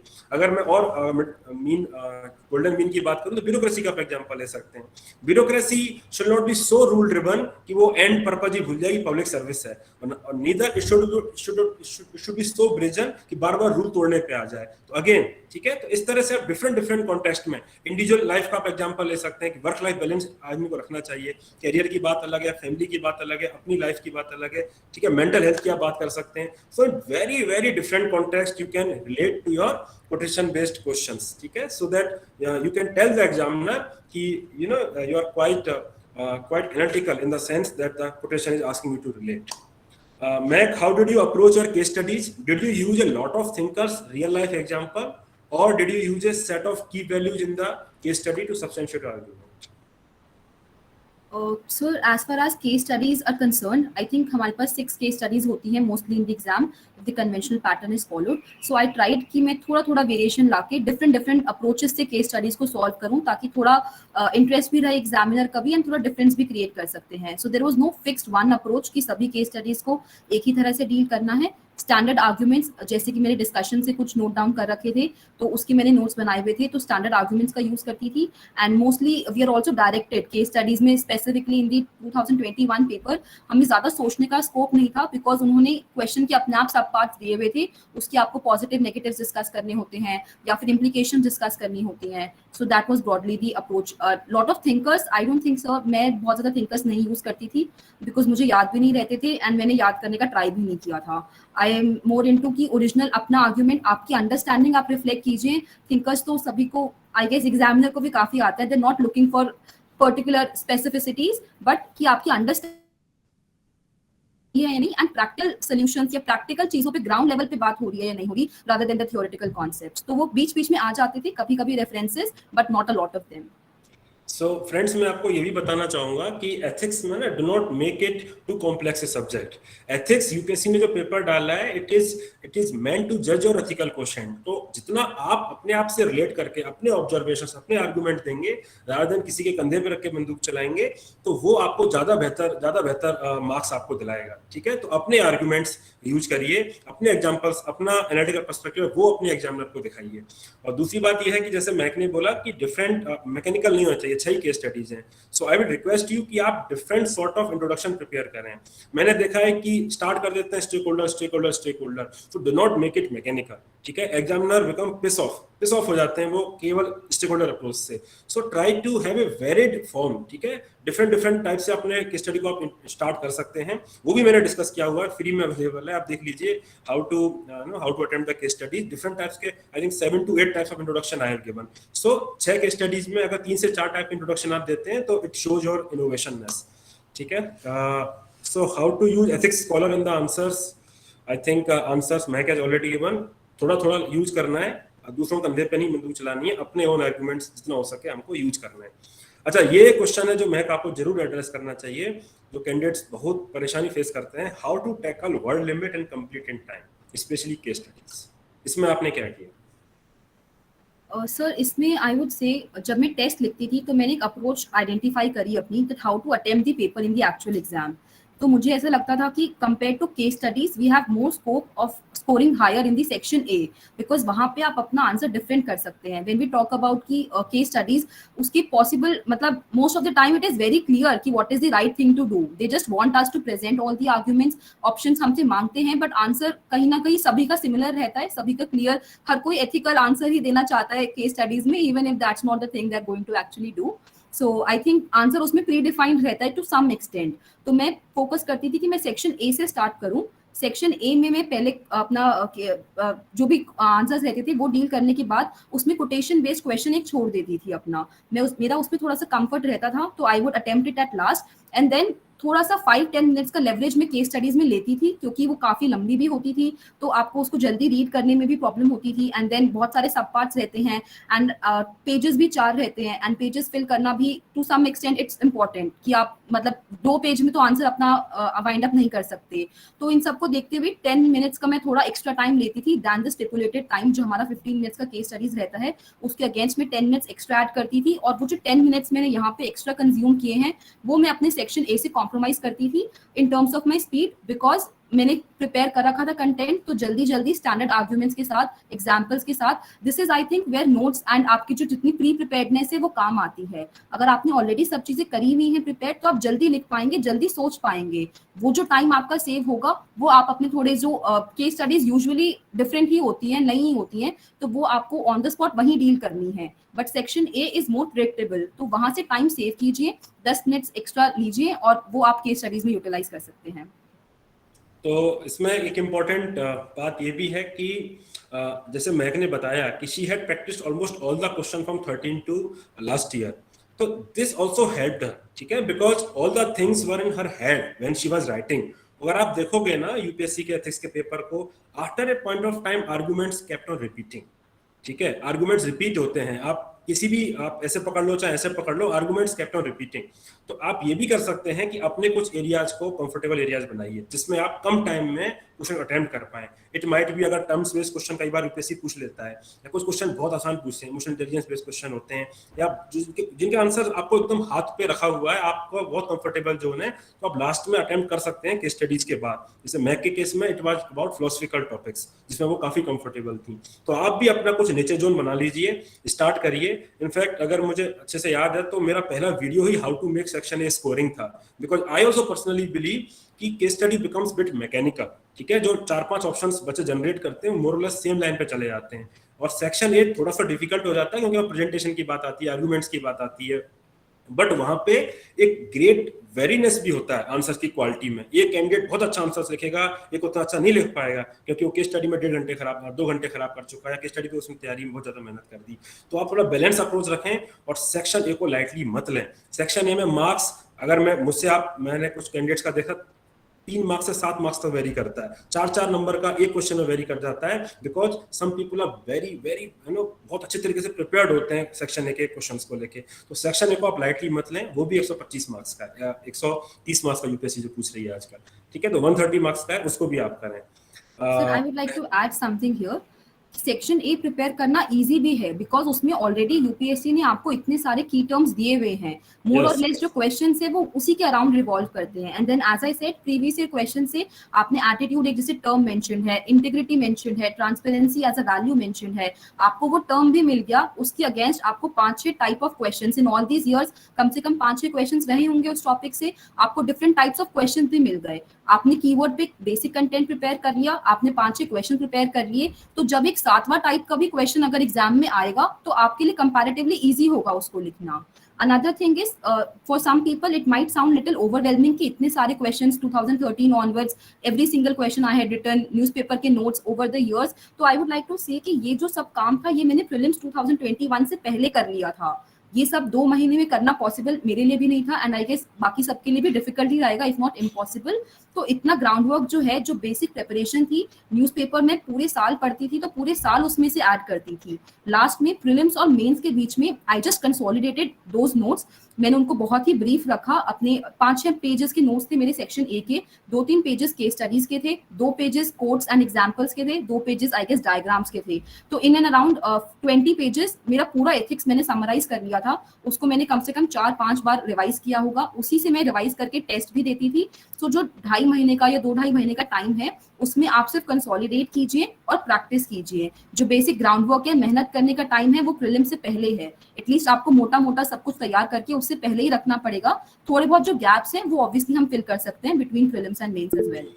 एथिक्स में मैं ये भी बोलना चाहूंगा कि ethics is a very low hanging fruit. जैसे मैक ने बोला ना 20 पेज में पूरा समराइज हो गया नोट्स, एक्चुअल कंडीशन भी ऐसा है। एथिक्स का सिलेबस देखा जाए तो बहुत छोटा है, ठीक है। It is about application. अगर आपके आंखें खुल जाती हैं, आपको एग्जांपल दिखने लग जाते हैं अपनी लाइफ के चारों ओर, सोसाइटी के चारों ओर, तो फिर क्या अंतर है? फिर तो आप बहुत अच्छा आंसर लिखने को तैयार हैं। तो बेसिकली जो एथिक्स का गेम है अंडरस्टैंडिंग का है कि आपको डिफरेंट टर्म्स समझ में आनी चाहिए, डिफरेंट कॉन्टेक्स्ट समझ में आने चाहिए, उनको यूज कैसे करना है। तो इस पे आप जरूर ध्यान दें जब भी आप प्रिपेयर करें। अच्छा, मैंने कुछ टर्म्स के video definition example already record करके यूट्यूब पे डाल रखे हैं, और अभी भी मैं उनको फिर से डालूंगा। अभी थोड़े दिन बाद हम रिकॉर्ड करना और शुरू कर देंगे, तो I will try to cover more and more number of terms, और वो यूट्यूब पे अवेलेबल रहेगा। तो उसको आप जरूर चेकआउट करना। जिनके पास टाइम नहीं है, जो खुद से प्रिपेयर नहीं कर पाए हैं, वो आप वहां से हेल्प ले सकते हैं। स्कॉलर हो गया, वर्ड लिमिट हो गया। अच्छा, हाउ टू बैलेंस महक between points and example? Is it okay to use philosophical theories in depth और just keep the answer simple? Points and example के बीच में हमको कैसे बैलेंस करना चाहिए? This is the next question. Sir I think points and examples को balance करने की जरूरत नहीं पड़नी चाहिए, बिकॉज पॉइंट्स के साथ तो एग्जांपल्स दीजिए।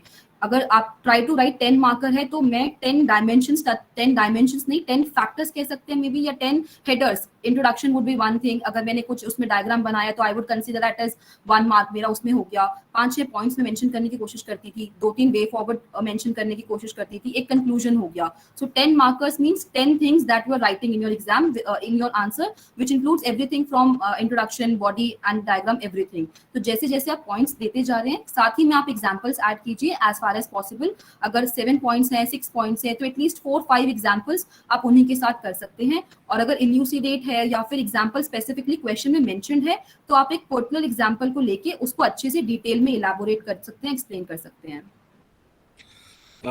ठीक है, अब आई थिंक हमको लाइव क्वेरीज ले लेनी चाहिए। ठीक है, कुछ और क्वेरी जो रह गई हैं आप चैट में अपनी क्वेरी जरूर दें। एक एथिक्स EMMP प्रोग्राम हम लोग स्टार्ट कर रहे हैं अभी, in which in 8 classes I will be covering all the theoretical aspect of your syllabus with definitions, multidimensional example, इसका सैंपल कंटेंट कैसा होगा, नोट्स कैसे होंगे, एटसेट्रा, सब वेबसाइट पे पड़ा हुआ है। आप वेबसाइट पे जाके मेंस के अंदर कोर्स 2022 पे जाके क्लिक करिए, EMMP को क्लिक करिए, वहाँ पे sample content, sample demo lecture सब कुछ अवेलेबल है, आप देख सकते हैं।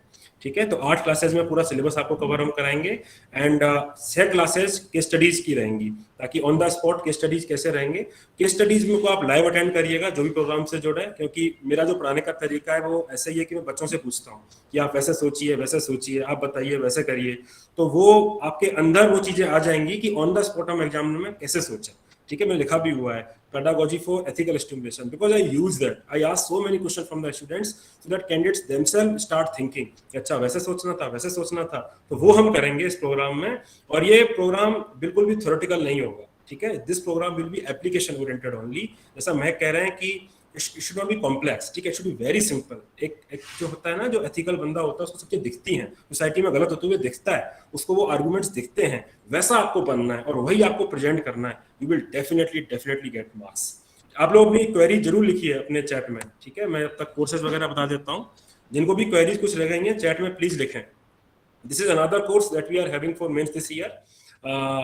मास मैक्सिमाइजेशन सेशंस मैंने आपको बता दिए। हर टेस्ट सीरीज के पहले अल्टरनेट डे हम आंसर राइटिंग सेशंस करेंगे, मिनी टेस्ट होगा 1 घंटे का, आपको सुबह 10 बजे पेपर पोस्ट हो जाएगा टेलीग्राम पे, आप उसको घर बैठ के लिखिए। शाम में उसका डिटेल में we will be discussing with great length. जो एथिक्स के केस स्टडी डिस्कशन मैंने देखे हैं, दे वर पार्ट ऑफ दो एमपी सेशंस ओनली, ठीक है। Then GS mains test series we will have with face to face evaluation only, and SA test series also we will have face to face evaluation, in which we will be evaluating in front of you by sharing the screen, ताकि so that you understand क्या problem है आपके answers में and how you can improve, ठीक है। And aspirant performance index is basically our own method to make the preparation very personalised. जो लोग mains appear कर रहे हैं, कई बार ऐसा होता है कि एफर्ट्स को उतना पुट इन नहीं करते हैं। So what we do is candidates themselves put a entry on daily basis कि जीएस में कितना मार्क्स पढ़ रहे हैं, कितना घंटे पढ़ रहे हैं, कितना आंसर राइटिंग कर रहे हैं, ऑप्शनल पे कितना ध्यान दे रहे हैं। On daily basis their efforts get monitored by us, and अगर आप पढ़ाई नहीं करोगे तो I will make a call and मैं आपको डांटूंगा भी कि आप क्यों नहीं पढ़ रहे हो, ठीक है। सो ये थोड़ा सा कोचिंग से अलग जाने का हमारा तरीका है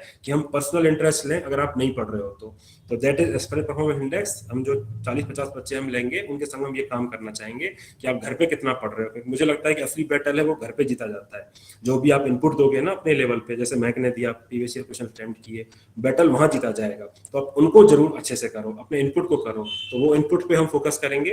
एंड दिस कोर बैच का fees I think it is quite reasonable, लगभग 17 टेस्ट इसमें आपको मिलेंगे एंड एमएमपी सेशंस मिलेंगे लगभग 30 के आसपास, ठीक है। So those are our courses.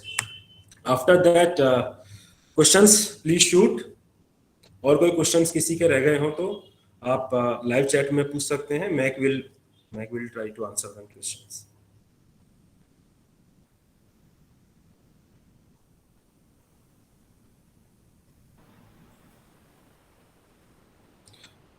Ma'am, how did you manage yourself after you failed 2 prelims? Yes, बहुत इंपॉर्टेंट है।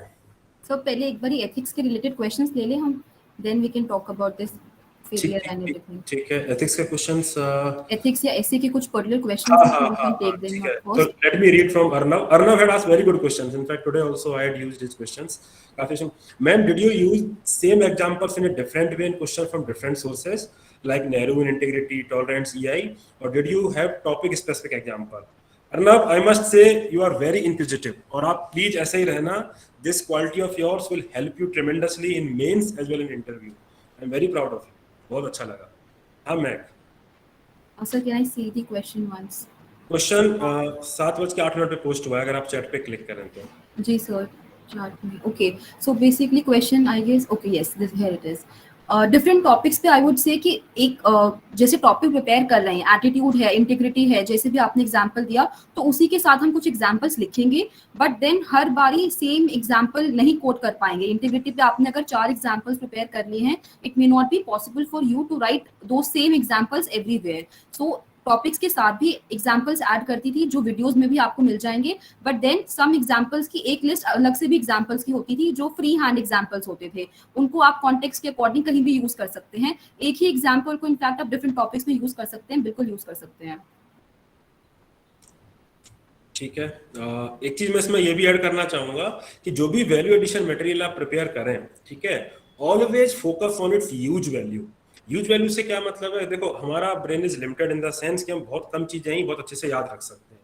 तो जब भी आपने कोई एग्जांपल याद किया, always ask yourself, where can I use this example? Can I use this example? Can it make a great essay anecdote? Okay, can I use it in emotional intelligence? Can I use it in persuasion? Always ask yourself. So when you have this mapping done by yourself, it will be very easy for you to connect with this example to different essay और ethics topic जो आपके exam में आएंगे। तो ये mind mapping stimulation खुद से भी करें, जब भी आप खुद से भी पढ़ें। You will thank me later. आप मेंस लिख के आएंगे, ये एक्सरसाइज आपको कितना हेल्प करेगी। Ma'am, how you utilise history section of GS1 in essay? History कैसे यूज किया आपने एसे में? Vivek is asking. Sir, history में mostly I try to avoid the very जो कॉमन एग्जांपल्स हैं अशोका के, महात्मा गांधी के, आई थिंक वो बहुत ज़्यादा ओवर यूज हो रहे हैं। So I use to try to give examples from world history. World history के एग्जांपल्स थोड़ा इनोवेटिव लगते हैं, थोड़ा कम बच्चे आई गेस उनको रेफर करते हैं। सो वर्ल्ड हिस्ट्री से आप उठा सकते हैं examples, and then topic wise आप मतलब it depends on the context कि किस कॉन्टेक्स्ट में आपको एग्जाम्पल यूज करना है। फ्रीडम स्ट्रगल से भी काफ़ी सारे एग्जाम्पल्स मिल जाते हैं sir. Okay, again I said ना, जब भी आप पढ़ें तो नॉलेज इज इंटीग्रेटेड। ये तो हमारा माइंड है उसको फ्रेगमेंट करता है कि GS1 का है, ये GS2 का है, but ultimately the whole knowledge is integrated. आपको ये नॉलेज का अगर आपको सही यूज करना है, if you have to translate into the wisdom, you must think over it. Wisdom is using that knowledge, you must think over any piece of information कि मैं इसको कैसे यूज करूंगा या करूंगी। ठीक है, तो ये अगेन आपको घर पे सोचना है जब भी आप पढ़ाई करें। Nitin is again and again asking, how did you integrate ethics and PubEd? PubEd I think आपका ऑप्शनल था। I asked so many questions in your interview from PubEd. So आपने ethics में कैसे किया इसको integrate? सर जो governance part है public administration का, वो काफ़ी हेल्पफुल हो जाता है in the ethics preparation. And then examples जो है, केस स्टडीज जो हम डिस्कस करते हैं, जैसे district administration is one separate unit in public administration, तो उससे हमें काफ़ी सारी केस स्टडीज वहाँ से हम डिस्कस करते हैं इन पब्लिक एडमिनिस्ट्रेशन, वही आप यूज़ कर सकते हैं as examples in ethics as well. और जो गवर्नेंस रिलेटेड पार्ट है, आई थिंक वो ब्यूटीफुली डील हो जाता है पूरा का पूरा पब्लिक एडमिनिस्ट्रेशन से ही। If you talk about concepts like transparency, जैसे एक I remember if you talk about the value of impartiality या फिर कमिटेड ब्यूरोक्रेसी है, तो ये जो कॉन्सेप्ट्स हैं वो थोड़े better I guess understanding develop हो जाती है if we have a background in public administration, तो वहाँ से वो चीज़ें हेल्प हो जाती थी। बट आई ट्राइड कि एग्जाम्पल्स हैं, जो भी लैंग्वेज है वो सिंपल रहे, जार्गनाइज ना रहे, और जितने भी पबैड के थिंकर्स थे उनको मैं बिल्कुल भी नहीं लाती थी। कॉन्सेप्ट्स आपको सिंप्लीफाई करके आप यूज कर सकते हैं, एग्जाम्पल्स कोट कर सकते हैं पब्लिक एडमिनिस्ट्रेशन से भी। मैं युवराज पूछ रहा हूँ और आई थिंक ये क्वेश्चन काफी लोगों के लिए रिलेवेंट है। The people who are failing in prelims, आप, मुझे याद है कि you when we discuss for the first time, your opening statement was sir this is my first mains. Okay, so how did you utilise that time? ठीक है, आपने कैसे अपने आप को मोटिवेटेड रखा दो फेलियर के बाद, स्पेशली प्रीलिम्स में, और आपने कैसे अपने आप को प्रिपेयर किया कि आपका पहला ही मेंस में आपने इतना अच्छा रैंक लाया? ये जरूर एड्रेस करें। सर आई थिंक जो मेंस में अच्छी परफॉर्मेंस मेरी रही है, उसका सबसे बड़ा जो कंट्रीब्यूशन है वो प्रीलिम्स के फेलियर से ही था, क्योंकि मुझे पता था कि प्रीलिम्स कितना डाइसी है, प्रीलिम्स में मेरे को कितनी डिफिकल्टीज फेस करनी पड़ रही थी, 2 अटेम्प्ट ऑलरेडी वेस्ट हो गए थे। So when I got the chance to write mains, I wanted it to be my first and last mains, कि पता नहीं अगली बार प्रीलिम्स का क्या होगा, मेंस इसी बार जितनी मेहनत करनी है, 6 साल की मेहनत अभी कर लो, दोबारा से प्रीलिम्स ना देना पड़े। तो that was my biggest motivation कि प्रीलिम्स ना लिखना पड़े, इसलिए मेंस में अभी गोल्डन अपॉर्चुनिटी है, utilise it very very well. Talking about कि मोटिवेटेड कैसे रखते थे, सो सर ये आई थिंक जो इनिशियल आपकी मोटिवेशन होती है, you have to answer it कि आपको क्यों करना है कोई चीज। मेरे लिए this was the only option, कह सकते हैं कि एक चाइल्डहुड ड्रीम ही था। सो इसके अलावा मैंने कभी कुछ सोचा ही नहीं था अपनी लाइफ में कि मुझे और क्या करना है। तो कॉन्स्टेंटली मैं ये नहीं सोचती थी कि मुझे करना है, नहीं करना है या क्या करना है। I was only thinking about कैसे करना है। अगर फेल हो गई तो कुछ ना कुछ तो कमी रही होगी, उसको आइडेंटिफाई करनी है, उसको दोबारा वर्क करना है। फिर से कुछ कमी रह गई, फिर से आइडेंटिफाई करो। It's a loop, it's a cycle. जितना जल्दी आप आइडेंटिफाई करेंगे अपनी मिस्टेक्स को, जितना जल्दी आप उन पे वर्क करेंगे, उतनी जल्दी आप साइकिल से बाहर आ सकते हैं। फ्रेंड्स, देखो मैंने आपको बोला था स्टार्टिंग में, this is what makes the people who get through different. I am not saying कि बाकी लोग भी इंप्रूव नहीं कर रहे हैं जो लिस्ट के बाहर रह गए हैं। They are also very hard working, काफी डिसिप्लिन लोग हैं जिनको मैंने देखा है जिनका लिस्ट फाइनल नहीं भी होता है। But all I am saying is आपको इंप्रूव करना है, इसके अलावा आपको और कोई तरीका नहीं है। ये आप ही हो जो अपनी मिस्टेक्स आइडेंटिफाई कर सकते हो। आप बार बार क्रिटिकल प्रैक्टिस सोचते रहें कि मैं और कैसे बेहतर कर सकता हूँ या कर सकती हूँ, बार बार, और अपने कॉम्पिटिटर्स को आप बीट करें लगातार मेहनत से। एक चीज जो मैं बोलना चाहूंगा to the people who might be failing prelims this year, ठीक है, please use this as a golden opportunity. I have seen many candidates जो प्रीलिम्स फेल कर जाते हैं, then they utilize this time between now and till December, because there is no point in reading prelims between this period, because in any way you will be switching to prelims in January for the next year prelims. So if they utilize this time between June and December very well for the mains, they complete their optional, they make their notes very clear, they prepare in answer writing, ethics, essay so well that after prelims it is mostly about practice, just as Mehak did. Mehak ने बोला ना कि prelims के पहले काफी प्रश्न कर चुके थे। So जो भी प्रीलिम्स में बॉर्डर पे हो, ठीक है, take this silver lining home. You might be the next person जो बोले कि सर ये मेरा पहला मेंस है और मैं, आपकी शायद अंडर 15 रैंक आए, ठीक है, अंडर 20 रैंक आपकी भी आए, तो ये इसको जरूर आप यूटिलाइज करें इस टाइम को। मेरी हम्बल रिक्वेस्ट है, डिसहार्टन ना हो और लगातार मेंस पे काम करें।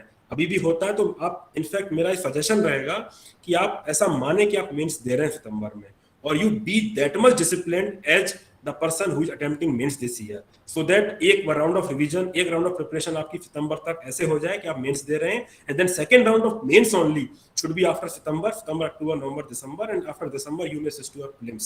ठीक है, so you may adopt this strategy and you will thank me later for this. Okay, so मैं के बारे में 15 rank also like to yes ma'am. Sir, I would also like to add something here. This is exactly what I did after my 2020 prelims. मेरा prelims नहीं हो रहा था, और मतलब थोड़े क्वेश्चंस डाइसी रहते हैं, हर बार अनप्रेडिक्टेबल है कि उनका कोचिंग इंस्टीट्यूट भी डिसाइड नहीं कर पा रहे थे, बट समहाउ मुझे अंदर से वो फीलिंग नहीं आ रही थी that I am writing mains this year, so I was sure कि नहीं हो रहा है, पर फिर भी श्योर थे कि नहीं हो रहा है। तो मैंने उस टाइम को ऐसे ही यूटिलाइज किया। आई made a group with a friend of mine जिनका लास्ट अटेम्प्ट था, तो वो बहुत फुल ऑन एनर्जी से उनका लास्ट अटेम्प्ट था, unfortunately he could not make it, but उनके साथ मैंने पूरी प्रिपरेशन अपनी ऐसे ही करी जैसे मेरा भी लास्ट मेंस है।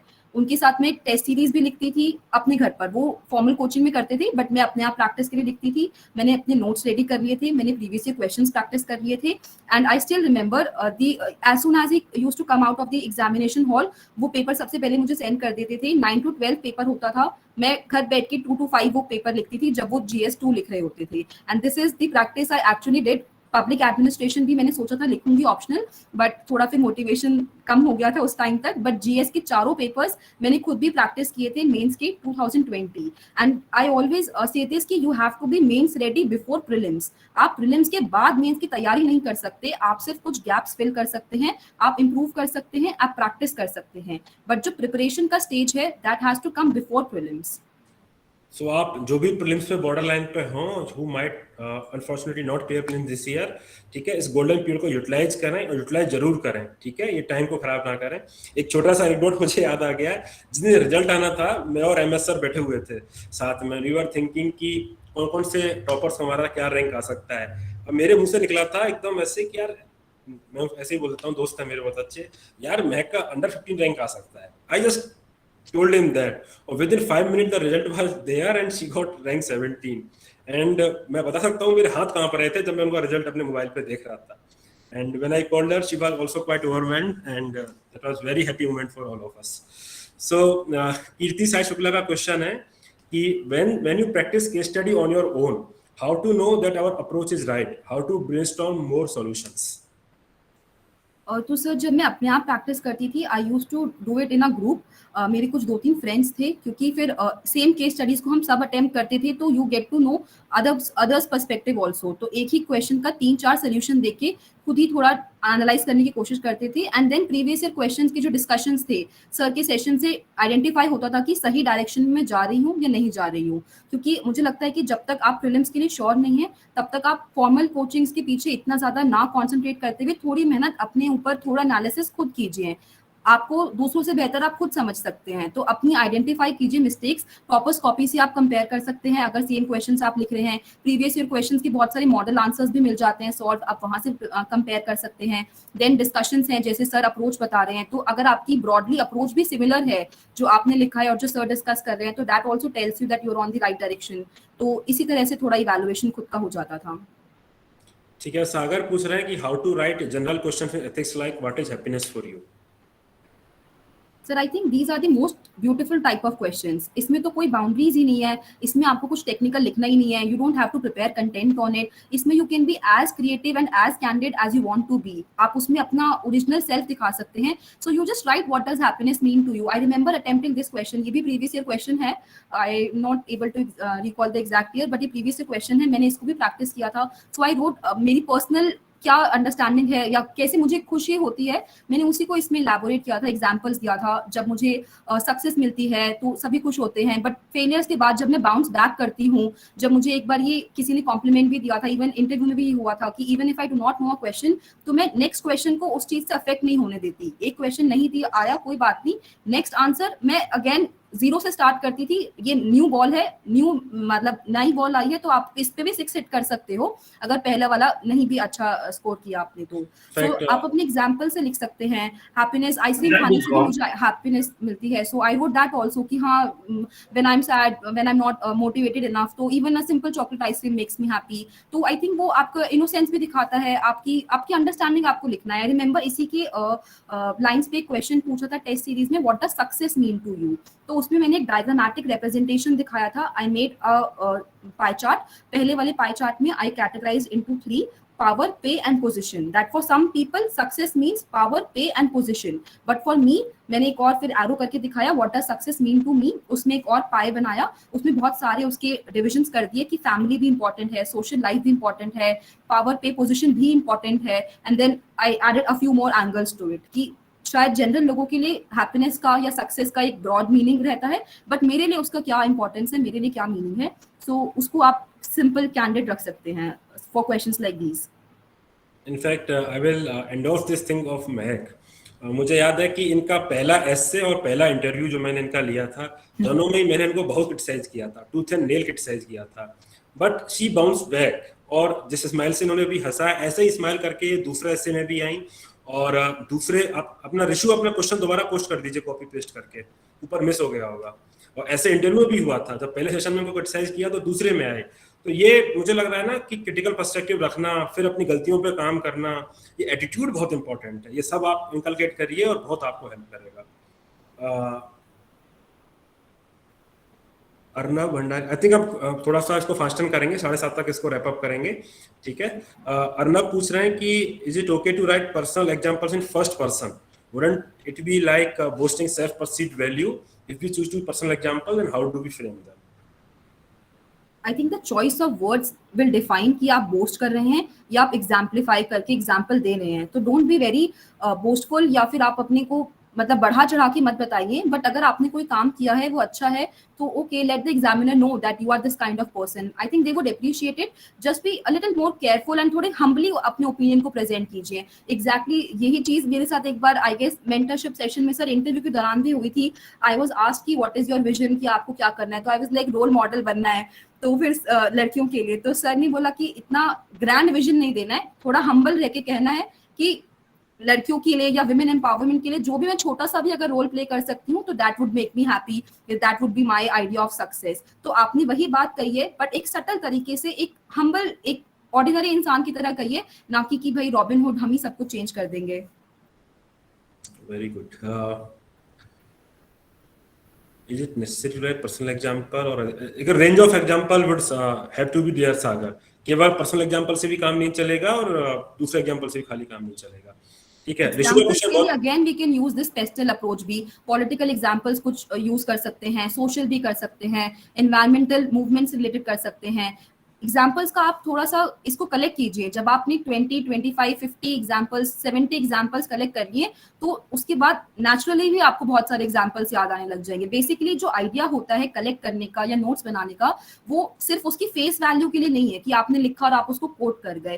बैकग्राउंड में आप उसके बारे में सोचना याद आ जाता है एंड वो एक पर्सपेक्टिव डेवलप हो जाता है आपका. आपने इतनी बार उसको पढ़ा तो उसको कैसे पढ़ के यूटिलाइज करना है, कैसे लिखना है, वो पर्पस होता है. जैसे मैंने इंट्रोडक्शन के लिए भी मेंशन किया था, मैंने इतने इंट्रोडक्शन प्रिपेयर किए and I ended up writing none of them. तो मैं ये नहीं कह सकती कि वो प्रिपरेशन मेरे इंट्रोडक्शन की जो थी वो बेकार चली गई. वो जो बैकग्राउंड के 20 इंट्रोडक्शंस थे उसी की वजह से 21st इंट्रोडक्शन अच्छा निकल के आया. सो एग्जांपल्स को इनफैक्ट यही मैं आपसे पहले भी कह रहा था कि जब भी आप एथिक्स पढ़ें, जब भी आप एग्जांपल नोट्स करेंगे ना, देखो टू वे प्रोसेस है. ये एग्जांपल ईआई का है, ये एक चीज है, इमोशन इंटेलिजेंस का एक चीज है. लेकिन जब बार बार आपको पता लगने लगेगा ना कि ईआई का एग्जांपल है, ईआई का एग्जांपल है, फिर क्या होगा कि आप उसमें इतना समाहित हो जाएंगे, उस चीज को इतना अच्छे से समझेंगे that you will be able to utilize it in so many dimensions, और आप खुद से एग्जांपल जनरेट करने लग जाएंगे. That is the power of clarity my friends. आपको जितने भी टर्म्स हैं, डेफिनेशंस हैं, उसके ऊपर क्लैरिटी रहनी चाहिए. ऋषु का क्वेश्चन ले लेते हैं, 2-3 बार से पूछ रहा हूँ, काफी अच्छा क्वेश्चन है इनका कि Mahak, how to develop philosophical thinking for essay writing, how to connect with current issue and how to remember strong word to using essay. I think philosophical thinking को कैसे हम डेवलप कर सकते हैं? जो चीज आपके लिए कप ऑफ टी है वो किसी के लिए कप ऑफ टी नहीं हो सकती है. So how can that thing be developed? It's a very very good question Rishu. Sir, तो थिंकिंग डेवलप करने के लिए जैसे आई think this is a very good question in the sense, क्योंकि वो सीधा रूट कॉज को आइडेंटिफाई कर रहे हैं कि थिंकिंग ही डेवलप करनी पड़ेगी. यू कैन नॉट कॉपी किसी और का कंटेंट और वो जाके आप लिख नहीं सकते, क्योंकि फिर कुछ नया क्वेश्चन आएगा, फिर एक नई चीज होगी. तो आपको वो थिंकिंग डेवलप करनी पड़ेगी. थिंकिंग डेवलप करने के लिए I think reading is the best thing.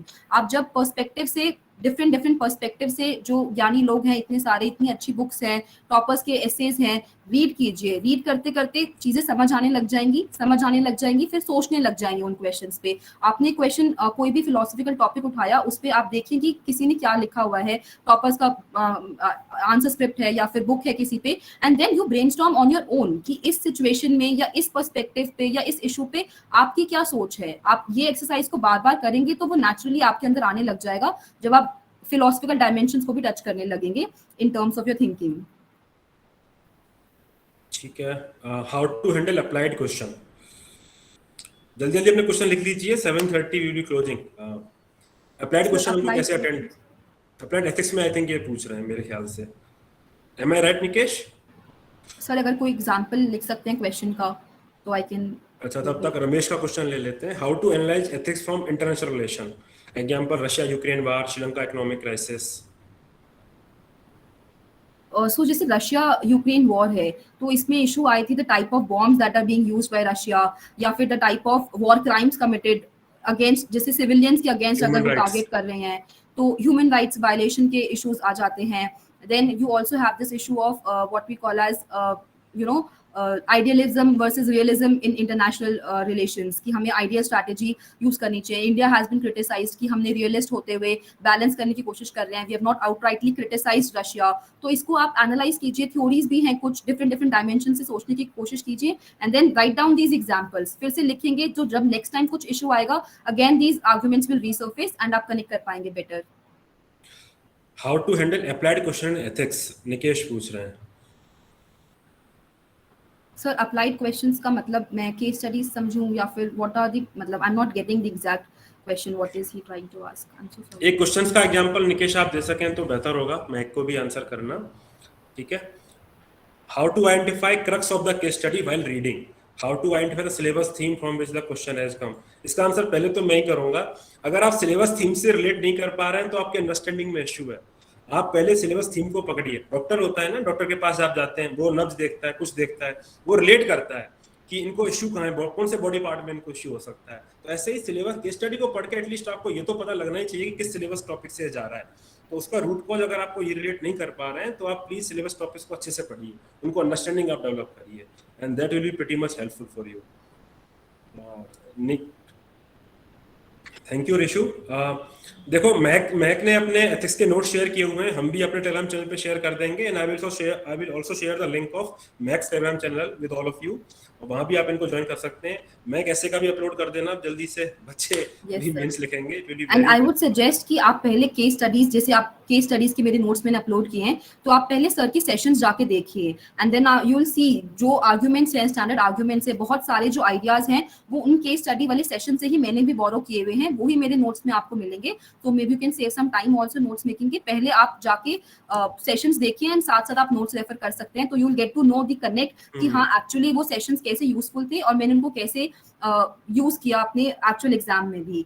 Second एक एग्जांपल से, जी सर आप कुछ कह रहे हैं। ये इसलिए भी बोल रहा हूँ क्योंकि मैक ने जो नोट्स बनाए हुए हैं अगर आप देखेंगे तो they are in very abstract form, काफी कीवर्ड्स उन्होंने लिखे हुए हैं, they will not make much sense to you, ठीक है। तो आप वीडियोज एक बार देख लीजिए and then you will be able to relate better. Yes.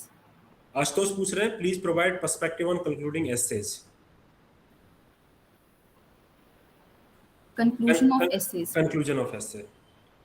तो सर कंक्लूजन के लिए जैसे मैं पहले गलती करती थी कंक्लूजन में, and may be if you can relate, क्या पता आपकी भी यही गलती रही हो, तो जो कंक्लूजन और वे फॉरवर्ड था मैं उसको मर्ज कर देती थी। आई डिड नॉट डिलीनिएट कि क्या वे फॉरवर्ड है और क्या कंक्लूजन है। तो मैं अपने सोचती थी, मैंने वे फॉरवर्ड दे दिया कि जो भी कोई भी इशू हम डिस्कस करें, लेट्स से विमेन एम्पावरमेंट है तो व्हाट शुड बी डन, उसी को मैं अपना कंक्लूजन मान लेती थी, पर वो कंक्लूजन नहीं होता।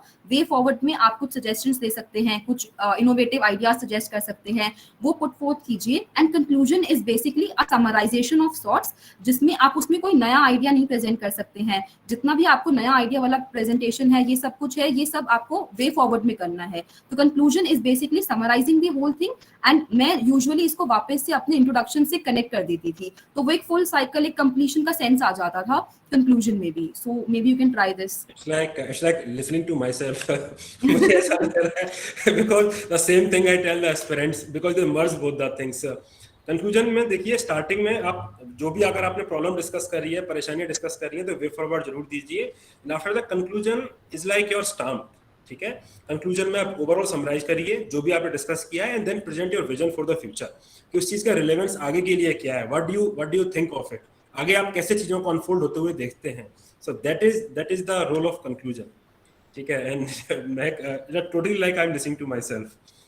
Thank you, you are a great student. Focus आपका बहुत अच्छा है, मस्त से। ठीक है, then I think it's we shall Somebody wrap up the also session. asked how many questions I attempted in pre, although it is not relevant, but किसी ने अगर पूरा सेशन सुना and if they have been expecting an answer, so I would like to answer that. Yes. तो question जो था, मैं usually 90 plus minus 3 की मेरी रेंज रहती थी। I try to attempt almost 90 questions because accuracy का इशू थोड़ा रहता था। So identified the more number of questions I attempt the better it would be for me. ये मॉक टेस्ट के बेसिस पे, प्रीवियस क्वेश्चंस के बेसिस पे I reach this number. So mine was 90 plus minus 3 and you should find out your own number. Don't try to copy this. थोड़ा सा अपने आप देखिए क्या कर सकते हैं। But the kind of questions, because unpredictable भी है, dicey भी है, and इतने straight forward नहीं आते हैं, तो थोड़ा आप leverage ले सकते हैं ज़्यादा attempt करके, क्योंकि accuracy अगर कम है तो the more number of questions would help you better. Yes, Meg, it has to be personal actually the strategy. Yes. और दूसरा मैं ये बोलूँगा बाकी स्टूडेंट्स के लिए कि I think कल I will be holding a session on how to attempt essays, especially philosophical essays, in which I will be discussing more detail about these micro dimensions and how to build continuity and all. And this year also I will be putting a more number of videos in terms of definitions, examples, और सब वो free में available रहेगा जो जिनको भी वो parts में डील करना है, but with time it will come. So thank you so much Meg for joining us, and मुझे पर्सनली काफ़ी अच्छा लगता है because see aspirants जब इस पार से चीज़ों को देखते हैं, so at times they are not able to relate, लेकिन जब आप उस साइड चले जाते हैं and when you hear from the horse's mouth herself, so perhaps उनको समझ में आया होगा. So on the behalf of all the students, I thank you so much for joining us, and I wish you all the best. Thank you so much, sir. And see you soon in Jaipur on 18th. Yes, sir, definitely. Okay, bye bye everyone. Thank you so much.